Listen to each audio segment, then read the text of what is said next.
Hey, call me Shape, and today I'm reacting to a video titled Black Men Are Calling Out the Hypocrisy in Interracial Dating. Let's get right into it. I really am glad to see that I see a lot more men start to make these videos pushing back against female narratives that's been going on for decades. We definitely should be more glad to see more guys voice out their opinions and their concerns just the same way these women online are. Let's get into it. Folks are showing just how bigoted, just how small-minded, and just how salty they are.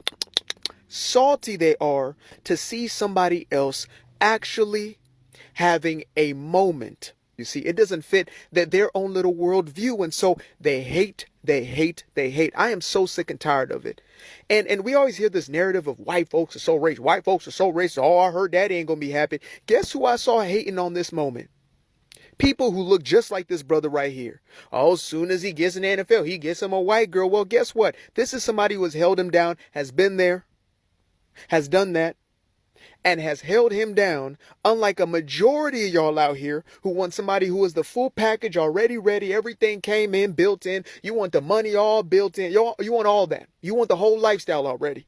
You ain't willing to eat the ramen with Buddy when he's in that dormitory. Now, this right here, folks, this is what we call a double standard. Now, we see these everywhere and on both sides of the spectrum. We see things that men can do, but women can't, or women can do, and men can't. But this is a very interesting one to me, and it's one that I've always been curious about. Now, oftentimes, if you find a black woman who is married to or dating a white man, there seems to be very little pushback when it comes to other black women. Okay, I'm not against interracial dating at all, but let me explain to all my black men and black women out here. This is what I've noticed about people who go and date outside their race and then end up being like, oh, I can't find black women who like this or black men like this. You went to the club and you found Keisha, and you dated Keisha at the club, had a bad experience. Then you went and found Trina at the club, had a bad experience. Then you went and found Deja at the club, then you had a bad experience. And then you say, I'm done. Then you go and find Veronica at a country club who's white, and then you say white women are better. That is not there because you never went to... He got a solid point, man. Country clubs are better, okay? So if you want to meet a good girl, meet her at a country club or even a gym. The clubs ain't it. I haven't been in clubs because the clubs ain't the place to meet a good girl. You know what I'm saying? A lot of the girls at the club now, it's like a real life Instagram in the club now. You know, it's like, oh, who you standing next to? You know, what section are you in? You know, I can't talk to you. Like, everybody in the club being antisocial, right? With sweaters that say antisocial. So, I don't know. You know, I think the best place to meet a girl, you know what I'm saying, is part of your lifestyle. Meet her part of doing what you got to do. You know what I'm saying? If you better be in the gym. So the gym's a hot place to meet a girl. You know what I'm saying? But I never go to clubs because what? Like, I used to like to listen to loud music and dance and stuff. And we used to have the slow dances back in the day. You guys don't even know about that. You know what I'm saying? Shout out to all my 80 babies. We know the slow dances, you know. The DJ will drop that banger, that R&B banger, yo. That summer banger. Slow thing, though, you know what I'm saying? You hold your girl next to you nice and slow. All that's gone. All that's gone. You guys got sections, bottles, and y'all don't even talk to each other. So, nah, the club ain't it. Tech event. You never went to you never dated outside of the club in your community. Same thing with the women. Y'all be like, I'm done with Jerome's. I'm done with Tyrone. I'm done with Chris. He keep playing with me.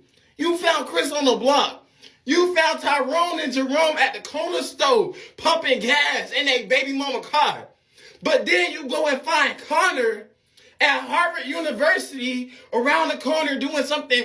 What? That's not fair. Why didn't you go to the trailer park when you tried to date out? No offense to anybody who live inside of the trailer park, because I know... Nah, give them all offense, man. Yeah, you know, white people don't like them either. They call them white trash, respectfully. You know what I'm saying? You know, not that trailer parks are white trash, but, you know, the lower class white people, you know, they got a term for them too, you know, and I'm not saying hate on them, but people talk like as if there's no such thing as poor white people, right? We're so racist nowadays that black means poor and white means rich.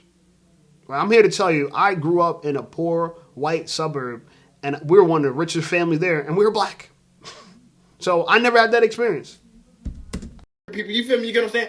But if we're talking about like stereotypes, there's people who live inside of those places that are often connected to the black people in the hood. The black people in the hood get the same type of energy as a lot of white people inside of their trailer parks. You feel me? Not everybody, but I'm not even trying to be controversial. Stick to the point. It's not fair. Good men are all over. Want somebody to respect you, you gotta start respecting yourself. And I'm talking to black women, okay? I'm tired of the baby mama culture. I'm tired of the twerking culture. I'm tired of us idealizing materialistic things and materialistic people and celebrities and all this other bullshit and thinking that we're just so educated and so elevated and so strong. We're looking kind of dumb. The people that thought that this presidential election was gonna go the other way because it was a black woman that popped up out of nowhere in 3 months. Oh, she ain't popping up out of nowhere. She been sleeping on her way to the top for a long time. A long, long time. Willie Brown's top, you know what I'm saying? But hey, that's for those people who actually listen to the political news and stuff like that. I'm just saying, yeah, this is not me. It's out there, you know, allegedly. But yeah, you know, just because you are a woman who watches the news doesn't mean you're informed of what's really going on. You got to read. Remember, it used to be illegal to read. Now you can read and people just don't, right? I exercise my legal right to read. You should too, okay? So it's more than just what's on TMZ. It's more than just what's on the Shade Room. It's more than what's on TikTok or Twitter, right? You know, they used to say if you want to hide something from a black person, put it in a book. It's sad, but they were right. Okay. You got to face the facts now. When you go running around, bringing people that are twerking, bringing people that are just musicians, not saying no shade to the musicians, but we got to respect ourselves if we want anybody to ever respect us. They're going to continue to pander to you, continue to baby mama you, continue to basically treat you like you're dumb because we're treating ourselves like we're dumb. One black woman will tell you, oh my God, maybe we should bring back marriage. We should wait until marriage. And y'all want to get mad at her. Oh girl, why you judging us? Who was that? Did anyone see that? I didn't see that. Who was that? So someone sent me that video. I need to find that. A black girl told my wait. I think that's what we need to go to. We need to return to Christ. We need to return to Jesus. Okay. That black Christian church, we need that back. Okay, the Baptist church, we need that back. At the center of the community, honestly. But we're supposed to be talking about interracial dating. So what's up, girl? Are you against black men dating outside the race? What is it? You know, because you haven't got to the point. Get to the point. Don't want that. You know, the other side's telling you, okay, maybe elevate yourselves. You know what I'm saying? Put yourself together. Oh my God, if you don't want a brokey, then, you know, you got to just not, you know, you can't get with them. You can't build. You want to get mad at them. You want to call them names, but it's like, what do you really want? It sounds like you want to live in a delusion. It sounds like you really want to live in a delusion. And honey, we're not getting nowhere with this delusion. That's why left and right, you see everybody else to feel so comfortable disrespecting you, honey. It's because we do it to ourselves. We support the nonsense. We embrace the nonsense. We embrace the weirdo ghetto culture. I'm glad a woman is saying it because men have been saying it for years and women still haven't listened to us. They may understand. Yeah, but we can't take her too seriously. She got bat wings on, right? I'm sure she got a lace front wig on. You know what I'm saying? So how seriously she's taking it?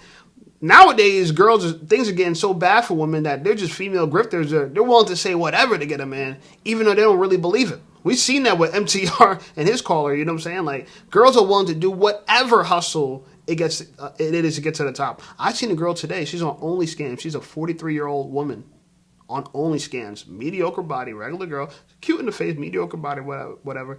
But she says she's using OnlyScans to support her child that has cerebral palsy.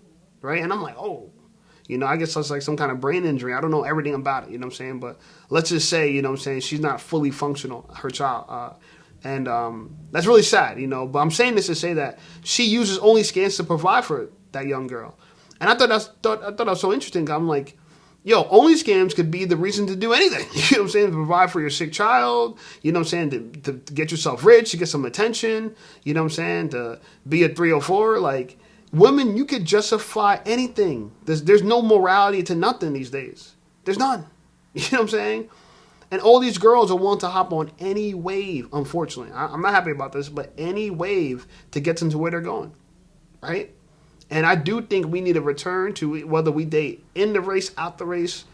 You know, I'm mixed race, so, you know, I'm black, but I'm also part Hispanic. You know what I'm saying? My mom was biracial, or she is biracial. My grandma is Hispanic, right? My mom's maiden name is Mendoza. Okay, so I'm kind of iffy on the interracial thing. I feel like a mixed person, so maybe I can't talk about it, but I'm predominantly black. But I'm saying this to say that if you want to date a white girl, date a white girl. If you want to date a black girl like this with bat wings, date a black girl with bat wings. You know what I'm saying? I think black women are objectively the most beautiful women, you know what I'm saying, in their natural state, you know. This is not her natural state, but she's a beautiful woman. I could see it. Underneath the filter and the foundation, I could see it. And the nose ring, like, yeah, like, she's very much a feminist, but she's acting like she's on our side. Better from a woman. When are we going to turn around and tell each other, like, yo, that really ain't it? Actually, you shouldn't be sleeping with that man. Actually, you don't care about you. And actually, I don't want to hang with you if you're going to act like that. But we don't want to be judgmental. We want to accept everybody, take on everybody's cause as our own cause, when we barely can even catch a break with the own cause that really affects us. Come on now, y'all. We got to do better than this. This is a mess. It's a mess. I'm tired. I'm tired of us looking crazy. It's a joke. It's a TV show. Tyler Perry's making millions and millions of dollars of making us look like a damn entertainment TV show over and over again with the same story. Aren't y'all tired of hearing the same story? Because I sure am. I'm tired of hearing the same story. I want to hear another story. I want another narrative. And us making money, that ain't it.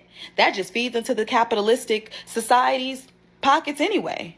It might be the worst thing for you young black women to make money, because then your ego grows, right? And God knows it's hard to satisfy your ego be even before it grows, before you get the money, right? If you're just a pretty girl, your ego's through the roof. Now you're a pretty girl and you got the bread and your body's fit. I've seen it before, yo. It ruins women. It ruins them because it makes their standards impossible, right? I did a video talking about people's like value algorithm.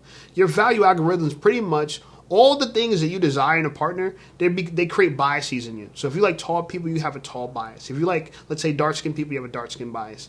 If you like, let's say, older man as a girl, you have an older bias, right? Now, your algorithm might be searching for a particular man, right? But that man that your algorithm actually like aligns with, right, that hits your algorithm, you look at that guy and you're nowhere near his algorithm. You don't hit anything that he wants, any of the biases that he wants. You know what I'm saying? So unfortunately, because your value algorithm doesn't match your market value, you don't have a great value proposition, aka what you offer to the market is not economically valuable to the market for what you're actually would actually want in exchange for it. You want a high value man with a low quality average woman. That's not a good change. That exchange, that transaction has no economic value. But everybody wants something for nothing, right? Give me something, I'm going to give you nothing. Yeah. Sounds like a great deal for you, but it's not a win-win situation. And if we want to stay together as a black community, black women, black men, we got to offer each other a win-win situation, right? It's got a win-win transaction. It got to be a good deal. There's nothing but horrible deals out here right now. Horrible deals, right? And women, I've said this in a prior video as well, women have subscribed to feminism, right? And the black women don't realize that they follow the herd, and the herd is heading towards a cliff. And for some reason, black women jump out in front. They want to get in front of the herd. They want to show that they can do exactly what the teaching says and do it even better. And then they end up falling off the cliff first, and all the other women observe in the herd like, oh, they just fell off the cliff. We ain't trying to fall off the cliff, so they're slowing down. This girl is slowing down. She was heading towards a cliff, and now she's trying to stop because she's seeing women fall off the cliff. So, I don't know. That's my take on it. I think it's awful that we're going through this as a community. I love to see more black women having a change of heart. We need content like this so people can discuss it in the comments. So please leave a comment, like the video, subscribe to the channel. The channel's blowing up. I appreciate you guys. Check out some of my other videos. I'm playing. And I'll see you over there.